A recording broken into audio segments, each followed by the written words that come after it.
Hello everyone. आज हम लोग एंटिटी के बारे में कुछ जानेंगे। एंटिटी है क्या, एंटिटी कोर्स क्या है, तो क्यों करना चाहिए, करने का उद्देश्य और इसको किस पर्पस से एंटिटी कोर्स को लाया गया है, इन सब के बारे में आज हम लोग जानने का प्रयास करेंगे। और अंततः इसके इसका सिलेबस क्या है उस पर भी हम लोग आज विस्तृत रूप से चर्चा करेंगे। तो आइए सबसे पहले जानते हैं कि एंटिटी है क्या।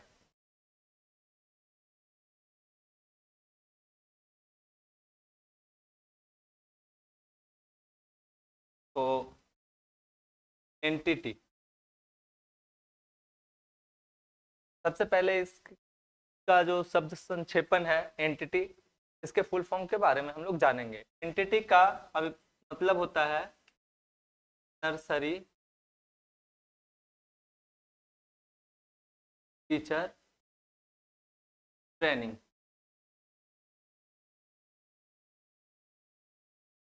नर्सरी टीचर ट्रेनिंग, इसका संबंध 0 साल से लेकर के 6 साल के बच्चों के लिए है। टीचर ट्रेनिंग का कोर्स बहुत तरीके का होता है, जैसे एनटीटी है, डीएलएड है, बीएड है। तो एनटीटी जो है ये कोर्स 0 से 6 साल के बच्चों के लिए ये होता है और इसका 0 से 6 साल के बच्चे के लिए ये कोर्स है, इसलिए ये बहुत ही इम्पोर्टेंट हो जाता है, खास करके उन टीचर्स के लिए जो कि जैसे प्ले स्कूल हो या किंडरगार्टन टाइप स्कूल हो या ये मॉन्टेसरी टाइप जो भी स्कूल्स है उनमें पढ़ाने के लिए जो भी इच्छुक हैं, उनमें ये उन टीचर्स के लिए ये कोर्स बहुत ही इम्पोर्टेंट हो जाता है। क्योंकि इस कोर्स के अंदर आपको बच्चे को किस तरीके से बच्चे को समझना है। ऐसा नहीं है कि बच्चा आया जो भी आया उसको जैसे 1 2 कुछ भी ऐसे सिखाते चले गए और बच्चा सारा बच्चा आपसे ये सीख ही जाए, ये जरूरी नहीं। बहुत से बच्चे काफी उदंड होते हैं और वो आप बताइए कुछ वो करेंगे कुछ, उनका एक्टिविटी कुछ अलग, उनका दिमाग बहुत ही चंचल होता है। तो वो आपको सही ढंग से समझ सके, आपकी बातों को वो सुन सके, समझ सके, इसके लिए सबसे पहले जरूरत होता है आप उन बच्चों को समझिए। पहले उन बच्चों को समझिए कि वो चाहते क्या है, वो किस तरीके से सीखेंगे, उनका सीखने का माध्यम क्या हो सकता है। तो इसके लिए इस तरीके का कोर्स करना बहुत ही ज्यादा आवश्यक हो जाता है। इस कोर्स के अंदर, एंटिटी कोर्स के अंदर, हम लोग बच्चों में जैसे कम्युनिकेशन स्किल्स,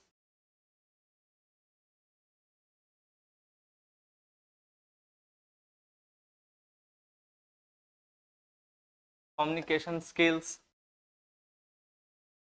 जैसे बच्चे किस प्रकार से किसी से बात करें, किस प्रकार से उनका उठना होगा, बैठना होगा, किसी से बर्ताव किस तरीके का होगा, ये सब चीज इस कोर्स के अंदर मतलब सिखाया जाता है कि बच्चों को किस तरीके से हैंडल करना है, बच्चों में किस तरीके से कम्युनिकेशन स्किल्स को डेवलप करना है, बच्चों में किस तरीके से उनको अन्य एक्टिविटी में शामिल करना है, स्कूल आए तो स्कूल में किस तरीके से उनका बिहेव होना चाहिए।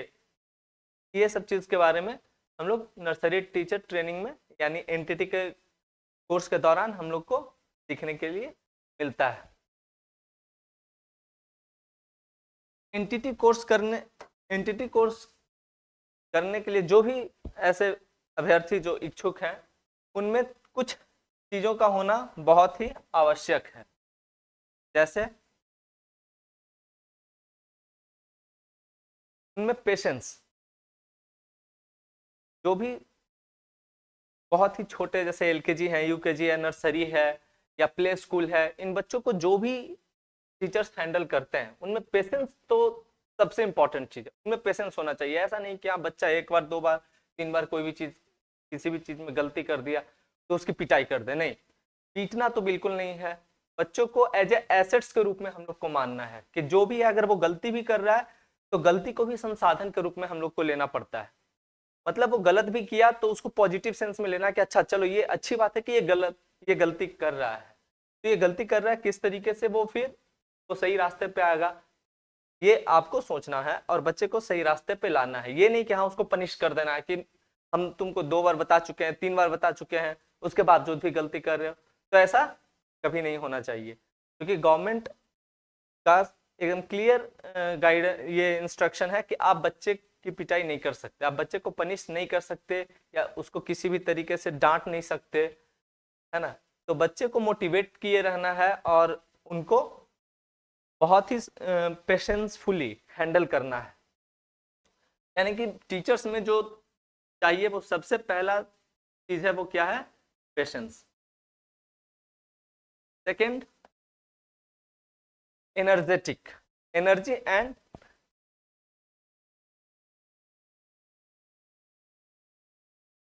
टीचर को बिल्कुल एनर्जेटिक होना चाहिए। ये नहीं कि आप किसी भी तरीके से मतलब थोड़ा लो होके बच्चे को पढ़ा रहे हैं, जब आपका ही जब एनर्जी लेवल लो रहेगा, बच्चे क्या आपके ऊपर मतलब कंसंट्रेट कर पाएंगे, नहीं। बच्चों को पूरे तरीके से एनर्जेटिक होकर के क्यों उनको पढ़ाना है। थोड़ा भी उस समय ये नहीं करना कि नहीं ये चलो क्या है आसानी से ये बता दिया समझ जाएगा, ऐसा नहीं। उनको बिल्कुल अट्रैक्टिव मोड में पढ़ाना है कि बच्चे एकदम अट्रैक्ट हों, कोई भी नया चीज सिखा रहे हैं तो इस तरीके से सिखाना है, अलग अलग मेथड्स यूज करके, कि बच्चे इंटरेस्ट के साथ इस चीज को सीख सकें। थर्ड है क्या, एंटिटी के लिए इंटरेस्टेड जो भी कैंडिडेट्स हैं उनमें पैशन पैशन का होना बहुत ज्यादा जरूरी है ना। Passion and liking towards teaching.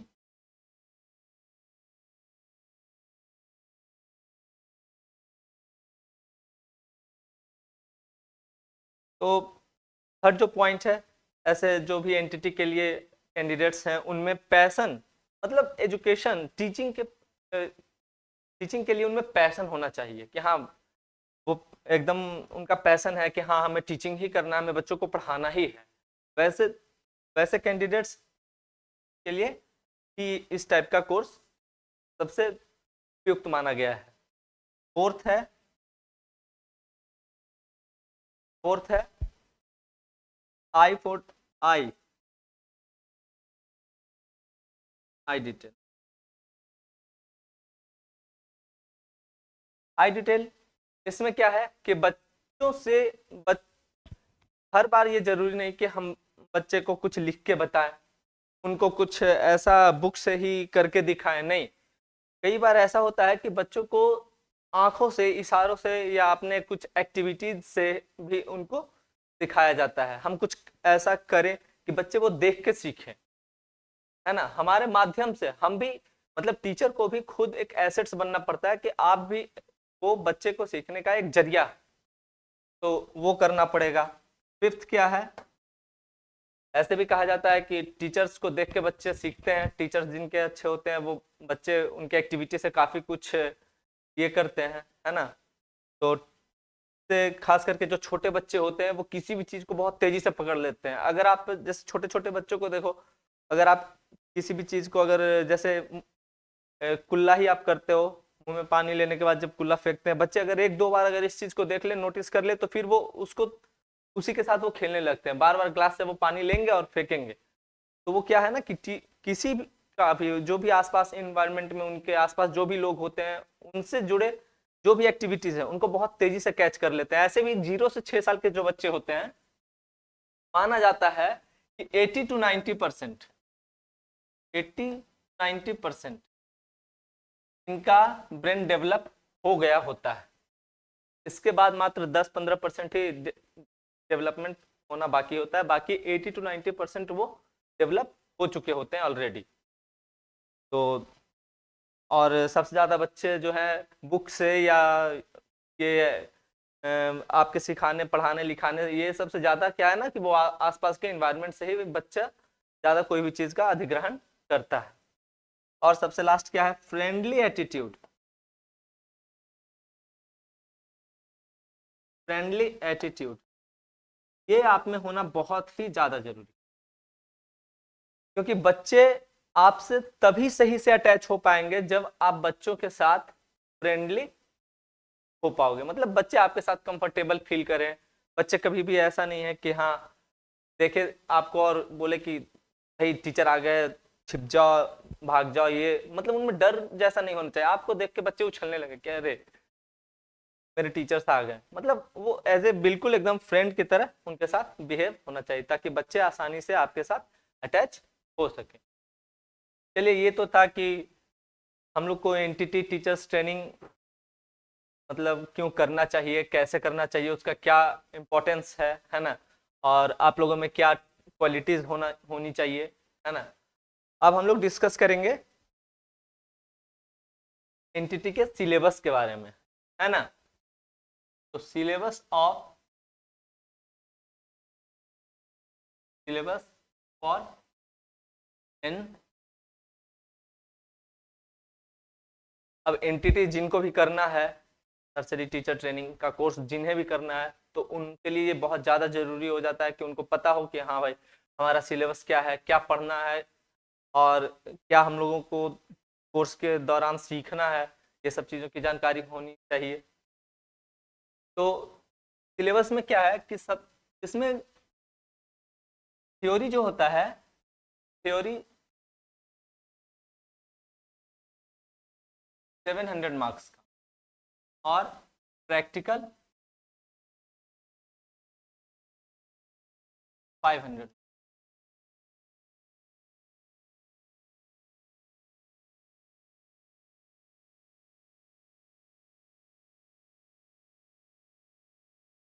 Theory होता है 700 मार्क्स का और प्रैक्टिकल होता है 500 मार्क्स का। देखते हैं कि ये टोटल मतलब 12 पेपर होता है, 12 पेपर होता है, और सभी लगभग उसमें 100 नंबर के होते हैं। तो हम लोग उन सभी पेपर्स के बारे में यहाँ पे अभी एक एक करके डिस्कस करेंगे, ठीक है। तो फर्स्ट पेपर है हमारा चाइल्ड साइकोलॉजी, मतलब बाल मनोविज्ञान।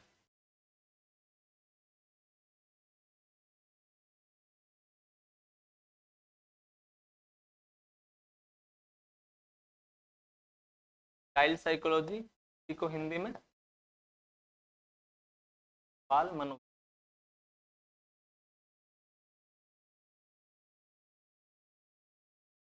ये हमारा फर्स्ट पेपर है। इसी के अंदर फर्स्ट पेपर के अंदर दो पेपर है, ये वन, इसको ए रख सकते हैं, ई आता है, क्या है, ई है चाइल्ड केयर एंड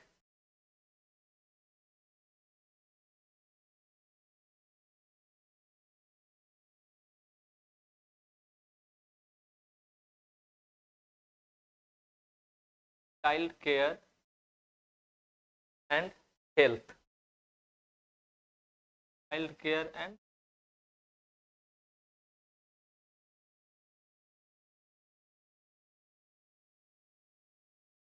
हेल्थ, तो कह सकते हैं बाल कल्याण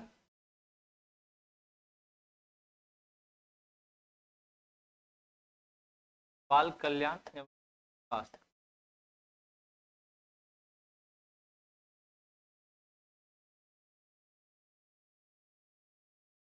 चलिए अभी क्या है कि ये फर्स्ट पेपर हो गया, अब इनके बारे में समझेंगे।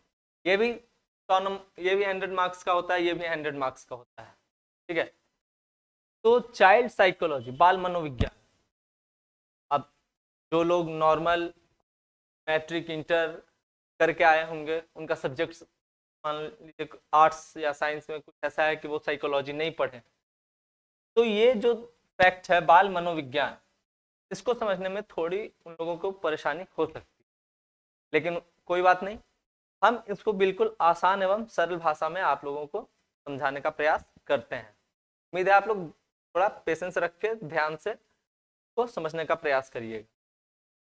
चाइल्ड साइकोलॉजी वास्तव में होता क्या है, हम लोग गए कहीं भी कुछ भी करने जाते हैं, होता क्या है कि कई बार ऐसा होता है कि हम लोग अपनी बातों को किसी को समझाने में असफल हो जाते हैं, हम बात सही बोल रहे हैं लेकिन सामने वाला कुछ और ही समझ लेता है, या ऐसा है कि हमारी बात को वो समझने के लिए बिल्कुल तैयार होता नहीं। कुछ ऐसा ही होता है बच्चों के साथ भी। बच्चों का क्या है कि बच्चों का दिमाग बड़ा ही चंचल होता है। वो कब कहाँ पे, अगर अभी उनका मूड है कि हम अभी सोफे से नीचे कूदेंगे, तो आप चाहे लाख उनको समझाओ, कुछ भी पढ़ाओ, लेकिन वो क्या है, उनके दिमाग में चल रहा है कि हमें ये करना है तो करना है, हमें ये बदमाशी करनी है तो करनी है, उसका ध्यान उधर ही होता है। तो उनको किस तरीके से, और उनको डांटना भी नहीं है, पीटना भी नहीं है, और आप जो चाह रहे हो उनको सिखाना भी, तो किस तरह से हम उनको ये चीज, मतलब जो भी उनको आए, हम सिखाना चाह रहे हैं, पढ़ाना चाह रहे हैं, किस तरीके से हम उनको सिखा पढ़ा पाएंगे, उसी के बारे में डीपली नॉलेज हम लोग को बाल मनोविज्ञान के अंदर पढ़ने के लिए मिलता है। इसमें क्या है कि बालक की एक्टिविटी को देख के बालक क्या करना चाह रहा है, क्योंकि इसमें 0 to 6 कितने साल के बच्चे होंगे, 6 से ऊपर के होंगे नहीं, तो उनको बड़े ही प्यार से संभाल के, और उनको उनके साइकोलॉजी को, कि जो भी जिज्ञासा है, अभिरुचि है, उनको समझते हुए हम लोग को हैंडल करना है। तो उसके बारे में हम लोग चाइल्ड साइकोलॉजी में पढ़ेंगे। सेकंड है child care and health. Child care and health, इसमें क्या है, इसको हिंदी में बाल कल्याण एवं स्वास्थ्य कहते हैं।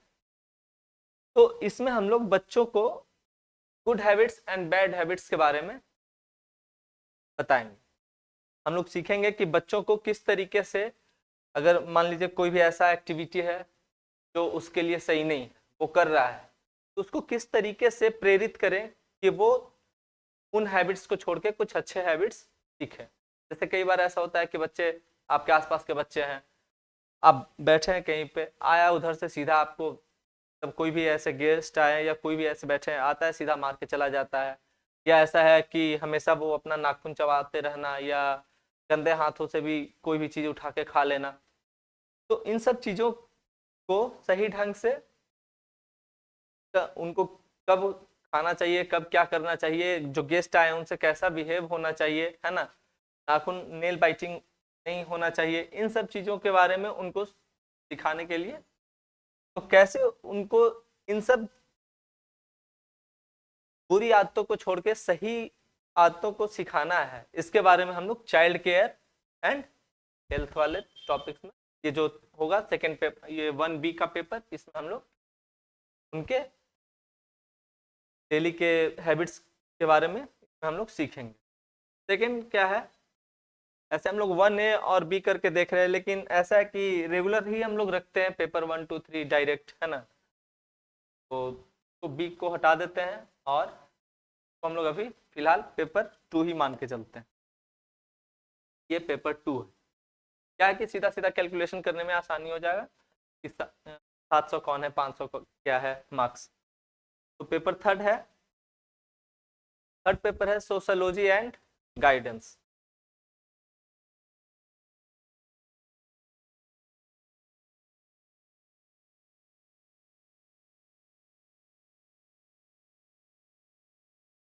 सोशोलॉजी गाइडेंस मतलब, तो हिंदी में बोलते हैं समाज,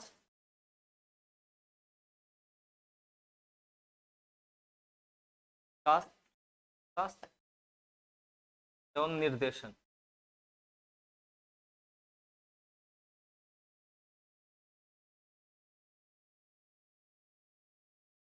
ये जो पेपर है, थर्ड पेपर, ये सोशोलॉजी,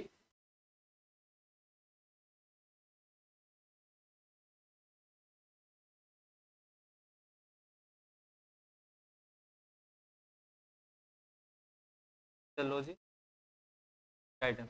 इसमें क्या है कि इस पेपर के अंदर हम लोग सीखेंगे कि बच्चों को किस प्रकार से समाज से जोड़े रखना है ना, समाज में किस तरीके से उनका व्यवहार हो, किस तरीके से वो सभी के साथ अपना ये रखें, इंटरेक्ट करें किसी के साथ, या समाज से क्या उनको सीखना है, क्या नहीं सीखना है, किन आदतों को लेकर के उनको आगे बढ़ना है, क्या क्या है ना, और इसी के साथ वो आसपास में जो भी उनको जो गाइडेंस मिलता है या जो भी है, उनको किस प्रकार से वो ये करेंगे, उनके साथ इंटरेक्ट करेंगे, इन सब चीज़ों के बारे में हम लोग सोशोलॉजी एंड गाइडेंस में सीखेंगे। फोर्थ जो है फोर्थ है विद्यालय संगठन, मतलब स्कूल ऑर्गेनाइजेशन। स्कूल ऑर्गेनाइजेशन में विद्यालय संगठन।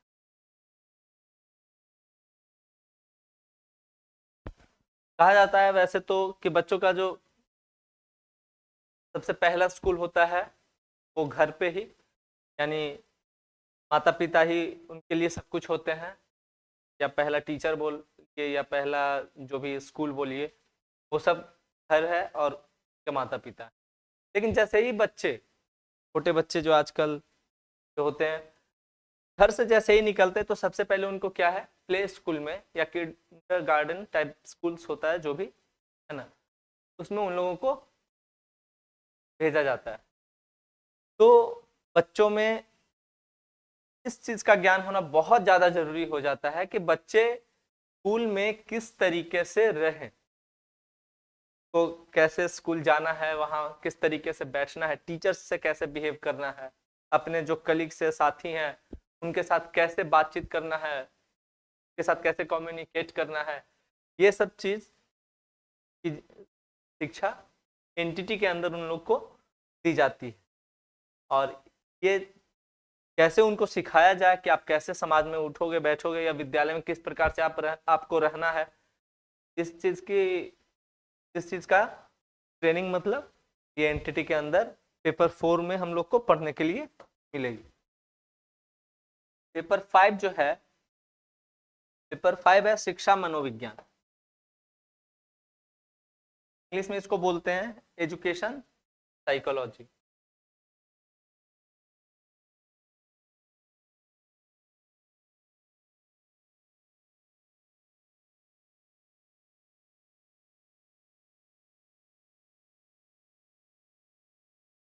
साइकोलॉजी मनोविज्ञान।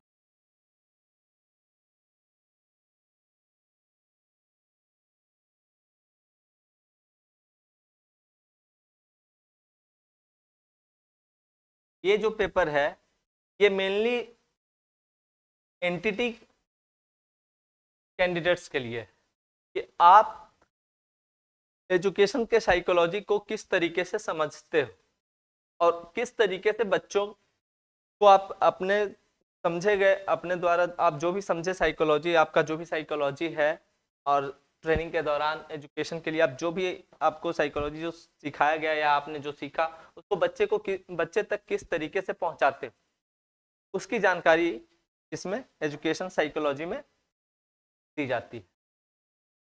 इसके आगे नेक्स्ट पेपर है प्रिंसिपल्स ऑफ एजुकेशन। पेपर 6 जो है वो है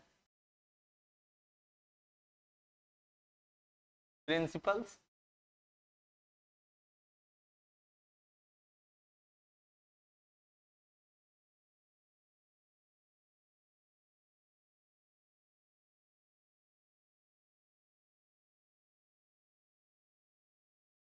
ऑफ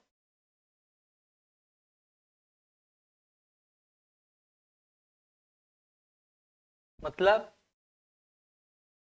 प्रिंसिपल्स ऑफ एजुकेशन मतलब शिक्षा के सिद्धांत, हिंदी में इसको बोलते हैं शिक्षा के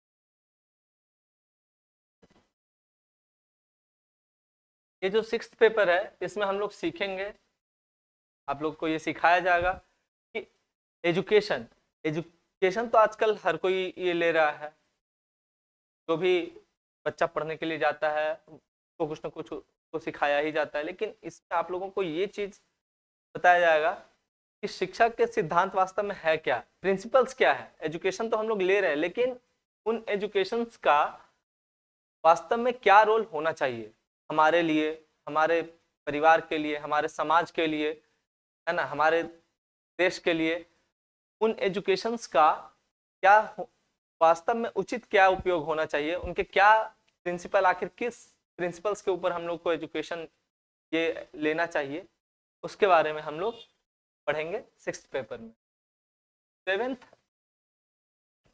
सेवेंथ जो पेपर है वो है शिक्षण विधियां, मतलब मेथड ऑफ विद, यानी कि methods of teaching, methods of teaching. ये क्या है? शिक्षण विधियां।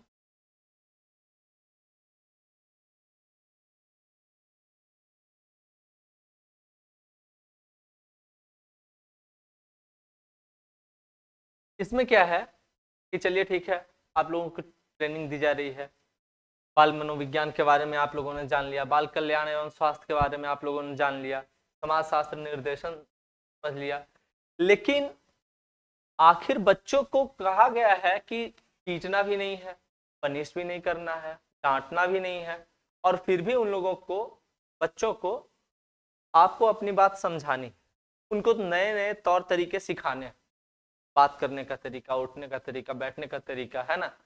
छोटे छोटे बच्चे प्ले स्कूल में, और क्या ही किया जाता है, यही सब तो एक्टिविटीज के थ्रू उन लोगों को कुछ पढ़ाया भी जाता है, और बहुत सी एक्टिविटीज उन लोगों को सिखाई भी जाती है, अच्छी एक्टिविटी, ठीक है। तो सिर्फ ऐसे ही बोल दिए कि हाँ ये आपको करवाना है, लेकिन आखिर किस तरीके से ये चीज उन लोग को सिखाएंगे, पर किस तरीके से सिखाएंगे, उसके बारे में हम लोग को मेथड्स ऑफ टीचिंग, मतलब कौन कौन से मेथड्स उन लोग पे अप्लाई करना है, कौन से मेथड से उन लोग को सिखाना है, यूज करना है उन लोग को सिखाने के लिए, उसके बारे में हम लोग मेथड्स ऑफ टीचिंग, ये जो पेपर है इसमें हम लोग पढ़ेंगे। बहुत से मेथड्स आते हैं ये पढ़ने, ये लोग को सिखाने के लिए, बच्चों को सिखाने के लिए। और 8th जो है वो है modern methods of teaching, modern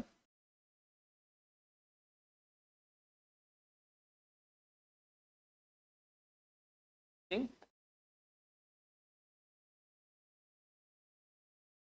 यानी आधुनिक शिक्षण विधि।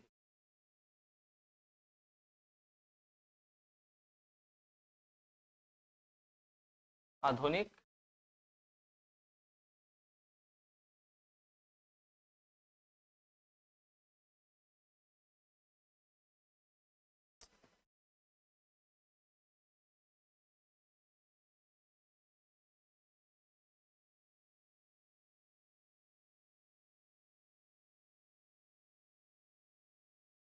क्या है कि आधुनिक शिक्षण विधियां क्या है, modern teaching methods, methods of teaching, इसमें हम लोग वो सारा चीज पढ़ चुके हैं। बच्चे को मतलब पढ़ेंगे कि बच्चे को किस तरीके से ये सिखाना है, हम लोग को कैसे उन लोग को ट्रीट करना है, इन मेथड्स के थ्रू उन लोग को कोई भी जो टॉपिक है या कैसे भी कोई भी एक्टिविटीज है कैसे सिखाना है। लेकिन क्या है कि कुछ मेथड्स ऐसे हैं जो बहुत ही पुराने हो चुके हैं, है ना। तो अब क्या है, इसमें एक नया क्या है कि एक नया ये टॉपिक ही जोड़ दिया गया, मॉडर्न टीचिंग मेथड्स, मतलब बीच बीच में सरकार के द्वारा या ये गवर्नमेंट के द्वारा या फिर कुछ ऐसे होते हैं कि स्कूल में ही कुछ ऐसे अरेंज करके कुछ नया मेथड्स अप्लाई किया जाता है ना। तो जो भी मॉडर्न टीचिंग मेथड है, आधुनिक तरीका है पढ़ाने का, बच्चों को सिखाने का, उन सब, जैसे आधुनिक तरीका में क्या हो सकता है, मॉडर्न टीचिंग मेथड्स, इन मेथड्स में क्या क्या हो सकते हैं। तो बच्चे क्या है कि क्लास के अंदर अब एक ही चीज है कि डेली आएंगे टीचर्स, डेली आएंगे, ऐसा करो, ये गेंद दे दिए, ये प्ले स्कूल में तो यही होता है ना, आके कुछ गेंद दे दिए या कुछ ऐसा खिलौना दे दिए जिससे बच्चे खेल रहे हैं, इधर उधर अपना एक्टिविटीज कर रहे हैं, कुछ ऐसा एक्टिविटी में लगा दिए, है ना, तो वो कर रहे हैं। कई बार ऐसा होता है कि बच्चे उन एक्टिविटीज को कर करके बोर हो जाते हैं। तो हम लोग को क्या चाहिए कि डेली कुछ ना कुछ उनको वो चेंज करके दिया जाए ताकि बच्चे बोर ना हो और उनका जो इंटरेस्ट है कोई भी एक्टिविटी के लिए वो बना रहे। जैसा जब तक उनमें वो चीज का किसी भी कार्य को किसी भी एक्टिविटी को करने के लिए इंटरेस्टेड वो नहीं होंगे तब तक वो नहीं करेंगे। आप कितना भी ऐसे बच्चे को दे दो बिस्किट खाने के लिए, जब तक वो इंटरेस्टेड नहीं है वो खाता नहीं, वो फेंक देता है। या कितना भी कोई भी अगर खिलौना भी अगर दे दो, अगर उसको खेलने का मन नहीं है तो वो सीधा क्या है, वो उसको फेंक देता है। वो देखने नहीं जाता कि क्या होना नहीं होना, अगर कोई भी खिलौना है वो फेंक देगा। जब वो इंटरेस्टेड है तभी वो खेलेगा। तो आपको इस चीज को समझना बहुत ज्यादा जरूरी है। चाइल्ड साइकोलॉजी में इस को ही आपको समझना है कि बच्चा जो है अभी किसके लिए प्रिपेयर है, किस चीज के लिए प्रिपेयर है, कौन सा एक्टिविटी करेगा, या एक्टिविटी में इंटरेस्ट नहीं हो रहा है, नहीं लग रहा है, वो साइड में बैठा हुआ है।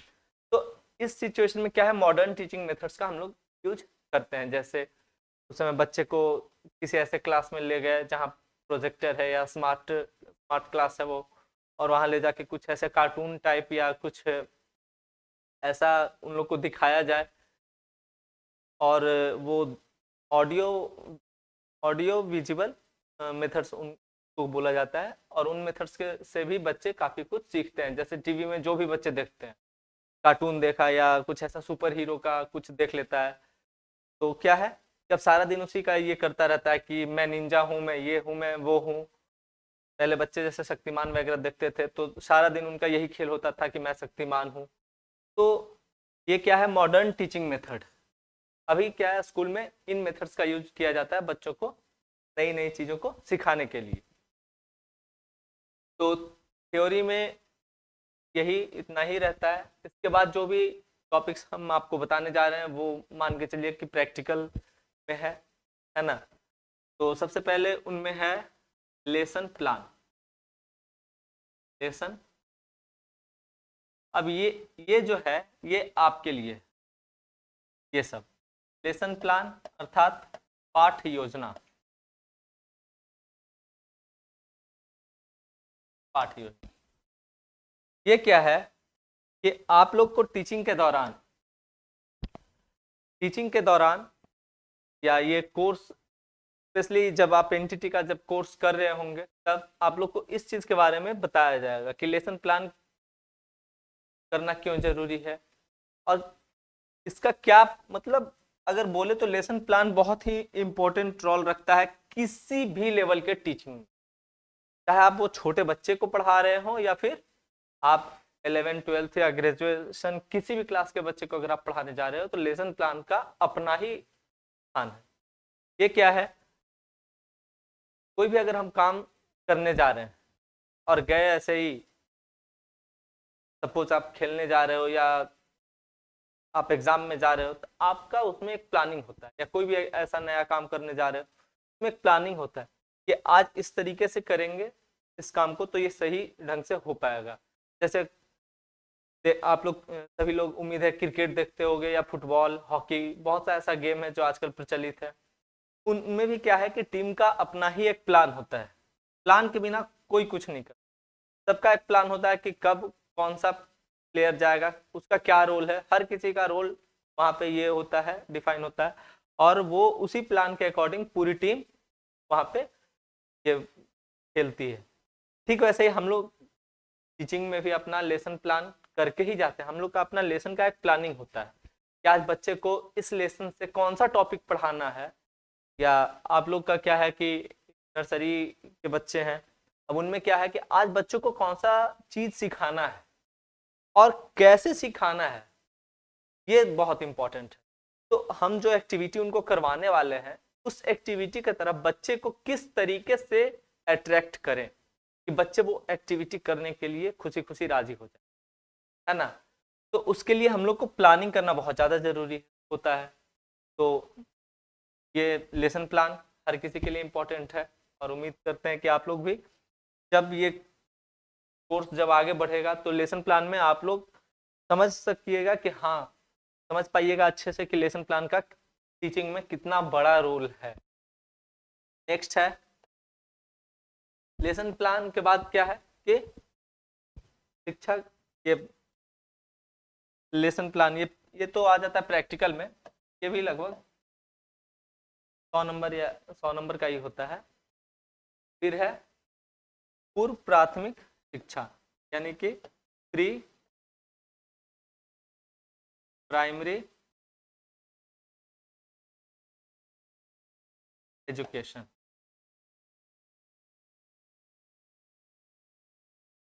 पूर्व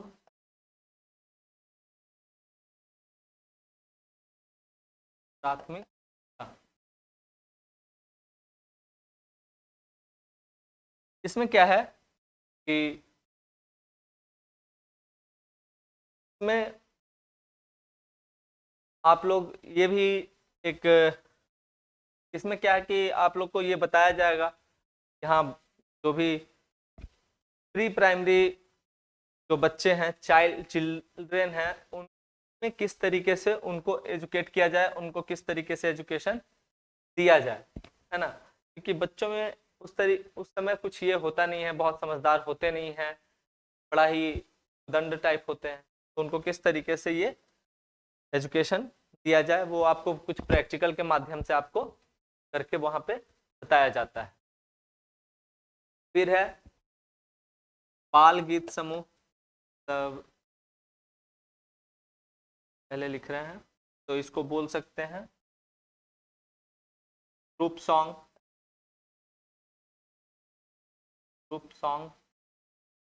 और ये पैट्रियोटिक सॉन्ग्स,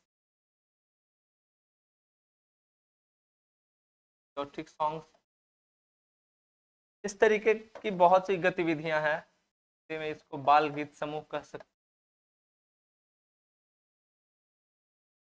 बाल गीत समूह, या फिर ये देशभक्ति गीत, देशभक्ति, कुछ इस तरीके के एक्टिविटीज हैं कि अब जरूरी नहीं कि हर बार एक्टिविटीज आप ही करो और उसके बाद बच्चे करें, नहीं, कई बार ऐसा होता है कि बच्चे लोग राइम्स, इसी में हम लोग ऐड कर सकते हैं राइम्स को भी, राइम्स होता है, पोएम होता है ना। इन सब के माध्यम से भी छोटे छोटे बच्चों को बहुत चीज सिखाया जाता है।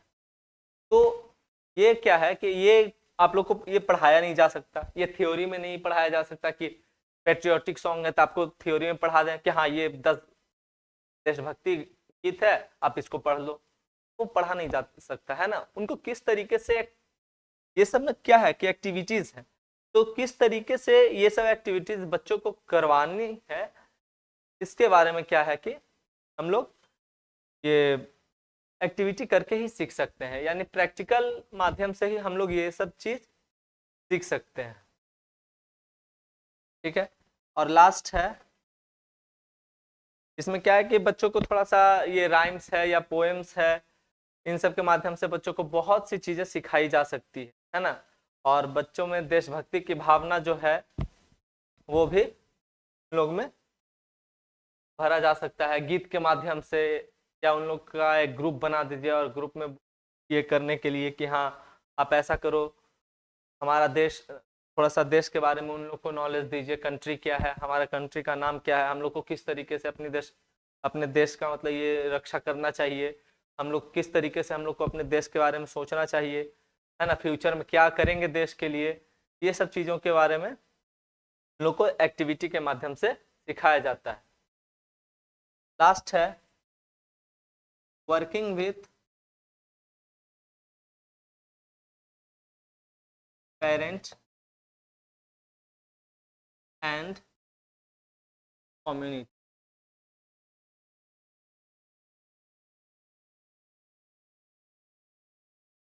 मतलब अपने अभिभावक अभिभावक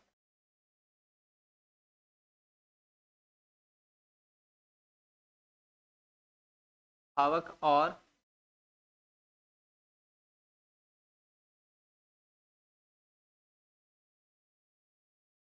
अभिभावक और समुदाय, हम अभिभावक और समुदाय से हम लोग कैसे जुड़े रहेंगे, है ना, हमारा संबंध उनके साथ कैसे जुड़ा रहेगा, कैसे संबंध, कैसे बच्चे जो हैं के साथ इंटरेक्ट रहें, इसके बारे में हम लोग इस एक्टिविटी से हम लोग उसके बारे में आप लोगों को ट्रेनिंग देंगे कि कैसे वो अपने पेरेंट्स की भी बात माने और अपने जो भी कम्युनिटी से हैं या जिस भी सोसाइटी में रह रहे हैं उनके साथ कैसे इंटरेक्ट करते रहें, है ना।